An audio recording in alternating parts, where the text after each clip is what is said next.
है हव्वा की बेटी, है हर एक लड़की, है हर एक बच्ची।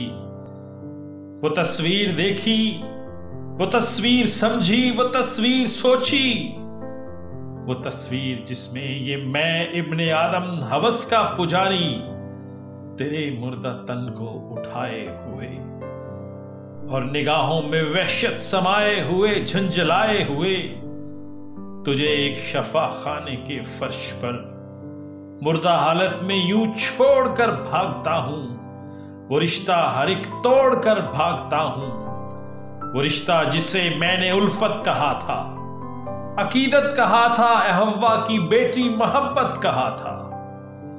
ए हव्वा की बेटी, ए मिल्लत की लड़की, ये मैं इब्ने आदम खुदा की कसम अपनी वहशत को और नफ्स की भूख को, जिन्स की प्यास को, जिस्म की आस को इस मोहब्बत के झांसे में मलफूफ करके, अकीदत के सांचे में महफूज करके तेरे सामने हूं अजल से मैं मक्कार रखता रहा। इस हवस को मोहब्बत बनाकर मैं अय्यार रखता रहा। तू है झांसे में मेरे यूं आती रही और वो इस्मत है अपनी गंवाती रही। सुन ए हव्वा की बेटी, सुन ए हव्वा की बेटी, ये इस्मत तेरी। सुन ए धरती की बच्ची, ये इज्जत तेरी। उस खुदा की तुझे है एक ऐसी अता, एक हदिया है नादिर कोई बाखुदा। मेरी मकरू हवस के वो चंद सानिये जिसकी कीमत नहीं। तेरे माँ बाप पर इससे बढ़कर कोई भी हजीमत नहीं। मैं अगर सोचता, मैं अगर देखता तो वो तस्वीर मेरे कबीले की मर्दानगी पर तमाचा थी एक। मेरी बेरहम कातिल हवस का है कोई सांचा थी एक।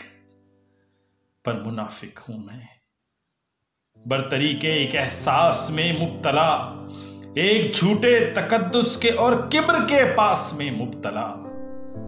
वरना मुर्दा बदन में उठाए था जिसका वो लड़की न थी।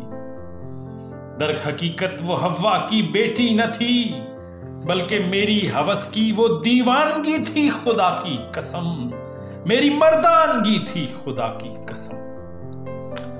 इसलिए इब्ने आदम में एक मर्द, धरती का एक फर्द, ये इल्तजा कर रहा हूं, दुआ कर रहा हूं। मुझे दूर रख, खुद को पुरनूर रख। ये ना हो फिर कोई ऐसे यूं बेजान मुर्दा उठाए तुझे। वो खुदा मेरे शर से बचाए तुझे, वो खुदा मेरे शर से बचाए तुझे।